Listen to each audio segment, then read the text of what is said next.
All right, so Meredith, you're here with us. You're the professional. You're the one that's going to be the well of knowledge for us. But before we dive into the deep, really intense questions, I'm just kidding. They're going to be fun questions. What I really want to ask you first off is, what is pluralism? I've heard many definitions growing up. I hear them from my grandparents, from the kids in the family. But I want to ask you to break it down for me. What is pluralism? Thanks, Zara. And it's interesting because we at the center feel a bit like it's a blessing and a curse. It's an incredibly broad concept, and so it encompasses all of these incredible ideas and values and ethics. But at the same time, there's a danger that then it can mean many, many things to many people. One of the ways that we try to break it down is as follows. Societies are diverse. They are demographically diverse. That's simply a fact. What pluralism is the choice, the actions that you would take, the actions that society takes more broadly, the actions individuals take, institutions take, in order to approach that diversity positively, to embrace the diversity and build on that as a strength in society. And that can be everything from legislation to be ensuring that marginalized voices are included, to the everyday actions of citizens as they reach out to other different members of their community. Now, at this particular moment in history, we're seeing it's quite a crazy time. There's a pandemic. Yes, it's been going on for months, but we're also seeing a call to end systemic racism. It's not a new call. It's a call that's been happening. I can't even say for how long. But from what you're saying about pluralism, how can pluralism lend to continuing this conversation, but also to help what's happening in the world right now, Meredith? Well, first of all, I have to say, Zara, that I don't think it's accidental that the calls to end systemic racism and what happened after the murder of George Floyd in the US came at this time when the COVID pandemic has so starkly shown us the inequalities that for too long people felt that they could look away from. These inequalities are pre-existing conditions in our society. They are human-made conditions. This is not a natural inequality. These are things that we did. And because they were laid so bare, I think it made it even stronger, the points that came out following the death of George Floyd and others in the United States, saying this simply has to end, and now is the time. And I think there's been sort of an opportunity with the incredible difficulty that this year has brought us for people to say the time for change is now. To your point on pluralism, it's what I think is particularly useful about pluralism as a concept is that it encompasses all of these different elements of how a society engages with difference, how a society engages with inclusion and exclusion. And particularly in terms of racism, what racism really is one of the most egregious forms of social exclusion. It's essentially saying, because of the color of your skin, because of your ethnicity, you are not a whole member of the society. You can't engage, you can't lay claim, you can't speak out, you can't feel safe, you can't benefit from services. And these are all of the different components that we think about when we look at exclusion and marginalization in terms of pluralism itself. What I like about pluralism as a concept is that it's fundamentally positive. It's saying we as a society, if we focus on pluralism as the core ethic in society, our societies will be more successful. We will be more peaceful, we will be more resilient, we will be better at supporting vulnerable members in the community. We will have a richer tapestry from which to draw. And it gives us, I think, a framing to understand these issues around systemic racism in a way that different members of society can engage with. The caveat I would make, though, that's sort of the warning to it, is that I don't think pluralism is sort of an antidote or a response just in and of itself to racism, and we mustn't feel that we can't have the difficult conversation that you need to have around subjects like racism. Part of what we believe really strongly that a pluralist society must do is have the complicated conversations around difference. Be willing to engage with somebody who doesn't agree with you, and don't assume that at the end of that conversation you're all going to agree. It's about managing and embracing those differences. It isn't about melding all the differences into one thing. So when we think about what pluralism really brings to these conversations around racism and movements towards anti-racism, I think it's this larger framing, but then we have to break down each of these components and have the complicated conversations around systemic racism, not obviously just in the US, but here in Canada and around the world. Now, I know based off of what you're saying, there's a lot of work that is being done, but still a lot of work that needs to be done. Now, with the Global Center for Pluralism, what would you say is being done through your team, through your work, that can sort of answer some of these hard questions that we have? You've mentioned there are so many components, there are so many conversations that need to happen, but what can we say that the center is doing to sort of hone in and focus in on those conversations?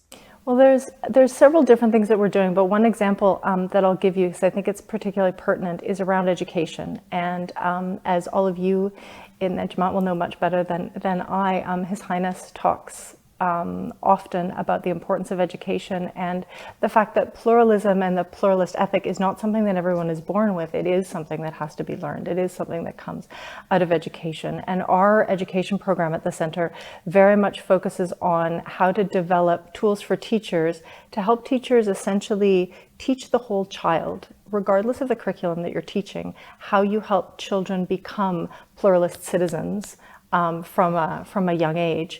And so in terms specifically of these issues of systemic racism and the conversations that need to be had, what we've launched just now is a summer program that's going to be professional development for teachers around teaching teachers to talk about racism in the classroom.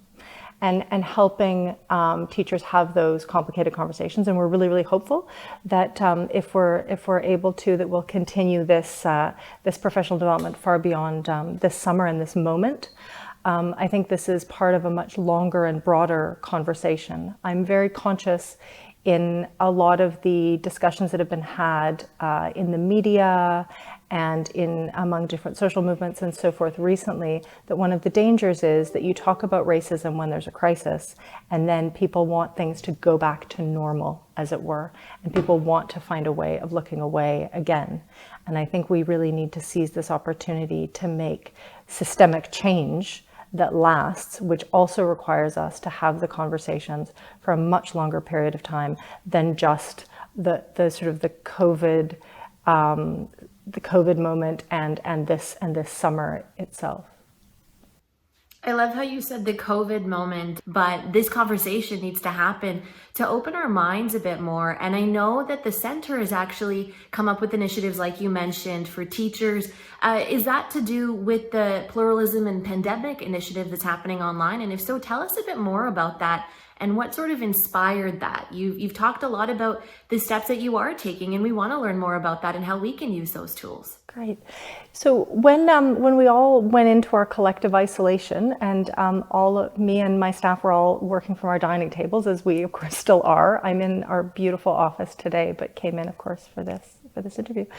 We were thinking about how we can engage in the conversation in the online space and how we could do that in real time. And we feel really strongly that as we think about the immediate response to COVID-19 and the longer term recovery from COVID-19, pluralism has really important lessons to teach us within that.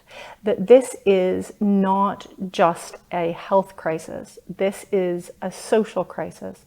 This is a crisis that has arisen or has been exacerbated by the deep inequalities around the world. And so for us to not just respond and even maintain a status quo, which isn't actually what we're looking for, but how we could actually respond and build back better. We have to think about all of the different issues that are facing people during the pandemic through a pluralist lens. So the Pluralism in the Pandemic portal was launched a few weeks ago with a view to bring the voices of different experts and practitioners from around the world to talk about their own sectors and how they would see pandemic response and pluralism within a lens of education, systemic inequalities, peace and conflict, information and cyberspace, migration and refugees, all of these different areas, so that we could help to inform and hopefully to influence policymakers and practitioners to be thinking differently about how they're responding to the pandemic. That's a wonderful initiative you have, and it sort of brings this new question to my mind. it sort of takes me back to that first question about what is pluralism. So you've created this portal, you want to continue these conversations well beyond COVID when we're back to normalcy, whatever that may be. What do you want children and the younger generations to talk about when it comes to pluralism and how they're lending that word to the changes we want to see in society, be it what's happening in the world as far as the systemic racism? How do you want them to combine those two words together to make change in our world? Well, you know, one of the things that we find really funny about pluralism as a term is that we talk about it a lot, but a lot of people live pluralist lives every day without even knowing the term. And so while we want people to be promoting this ethic of pluralism and this understanding, you can do it even without using the term pluralism. Our wonderful award winners for the Global Pluralism Award that we convene every 2 years are this exceptional array of individuals, sort of ordinary citizens in many ways, who see the marginalization, see the exclusion, see opportunities to include, see opportunities to reach out and take those opportunities. And many of them have never used the term pluralism in their work, but it's really in the ethic of what they do.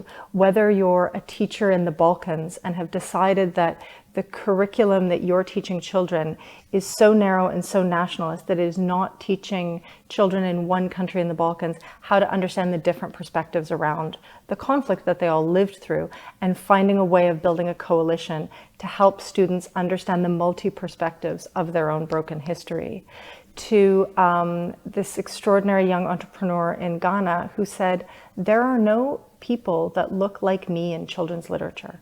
As a young African girl, why isn't there a detective story that reflects me? Why do I have to read Nancy Drew and wish that I was a white girl in upstate New York? And then she builds this extraordinary social enterprise specifically around representation in children's literature. And for me, these are the kinds of actions and stories that I would want young people to embrace. And while we talk about pluralism and the term should be more understood and more used, for me, it's really the ethic of these actions that people take every day and really allowing ourselves to think a little bit differently about what's going on.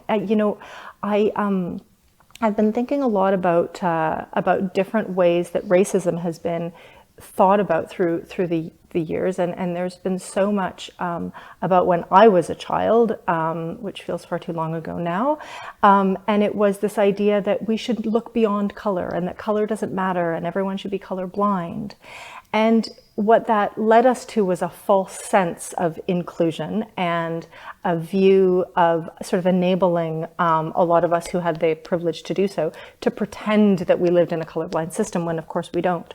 And what today we're asking young people to do is to recognize where injustices are, to recognize where exclusions are, to understand that we live in a system that is not equal to everyone, that is not fully equitable, and that it's all of our roles as citizens to find our own actions to help change that, to help inform ourselves, help do better, help others who you feel are being marginalized or excluded, that's part of our kind of communal solidarity.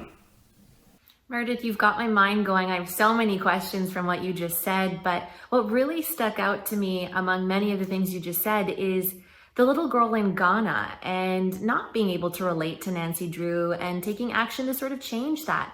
What are some other examples of systemic change and action that have sort of given you hope and have built some space for growth in the future? Well, I have to say that our award winners give me hope all the time, which is one of the particularly wonderful things about our Global Pluralism Award. And I have to also mention that the nominations for the latest award are closing on the 30th of June. So if any of the listeners out there have particularly wonderful champions they want to nominate, the time is now. One of our other awardees in France has been a particularly inspiring example to us at the moment, particularly during this isolation. They're a social enterprise called Singa, and their approach prior to the pandemic was to connect new refugees who are coming to France to host communities, host families so that people could find the commonalities and work together to help refugees feel welcome in France.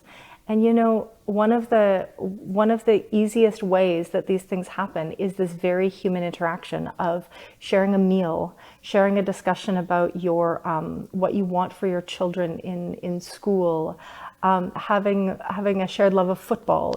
It's all of these very sort of simple things. And of course, when COVID hit, all of these in-person interactions were shut down. Now they're an incredibly innovative group, and what they have done is moved into an online kind of matching platform where refugees and individuals in France would sign up essentially, and you fill out a little questionnaire and you get matched with someone, and then you are able to take these kinds of interactions online, and they've had a fabulous response.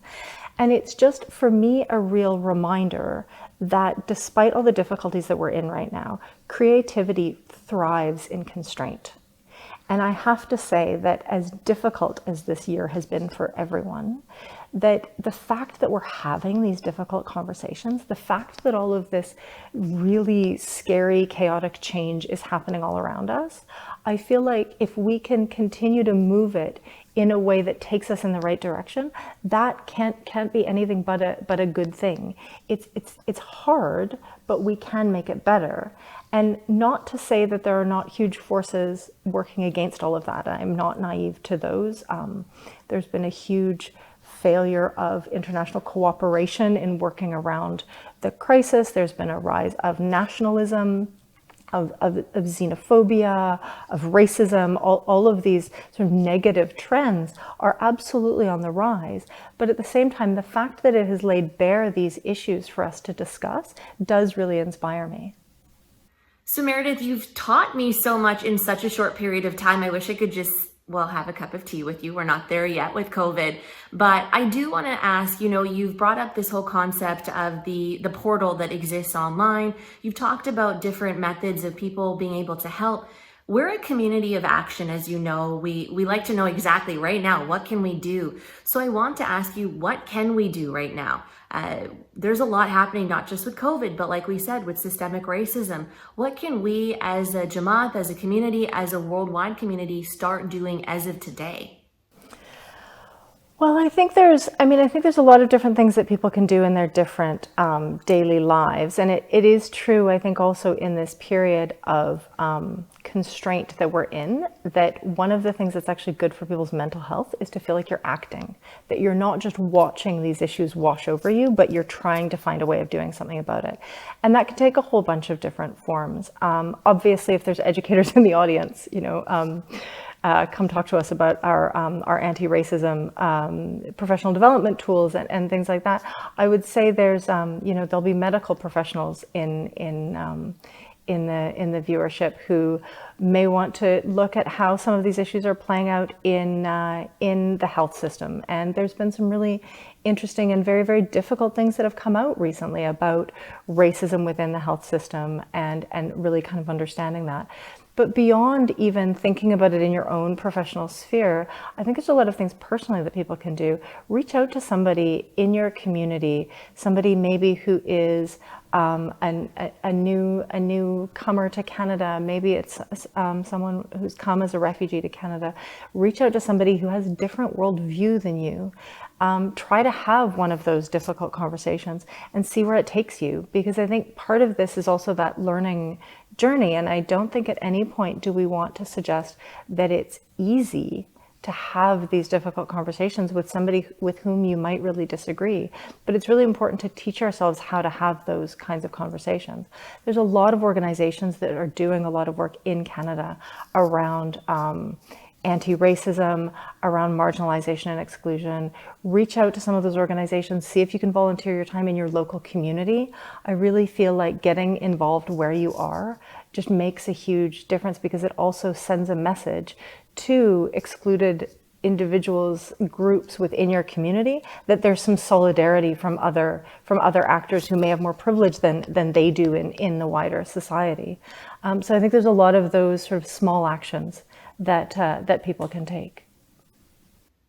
Well, you are doing an incredible job of really sort of diving through that negativity and finding that positivity. And you are right. It just takes one person to make a difference. So Meredith, you've inspired me. I'm going to read more books. I'm going to head online. I'm going to do all of those things.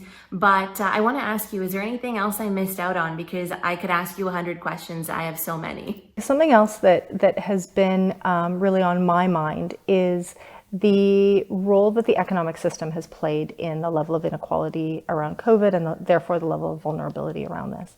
And in a conversation we were having earlier this week, we were talking a lot about the importance of this new social movement, this new movement that's coming around with a lot of progressive economists saying we need to move from essentially shareholder capitalism to stakeholder capitalism. We need to have a more inclusive economic model.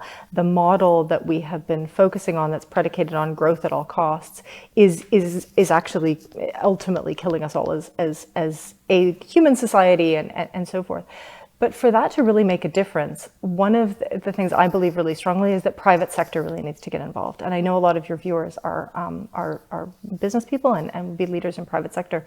So to your question earlier about what can people do, I really believe that private sector needs to be at the forefront of calling for some of these social changes that are required and what the economic systemic changes are needed in order to enable that to happen. And I think that there's something really, really powerful in some of those private sector voices. So that's something else I would really encourage your readers or your listeners to be thinking about. I told you I have a lot of questions and you have a lot of answers. I could ask all day, but Meredith, I want to thank you for taking the time out to not just only encourage us and teach us, but also to remind us that there is something we can do. So thank you so much. It's been an absolute pleasure. I've really enjoyed the conversation and hopefully we will manage to have tea in person one of these days.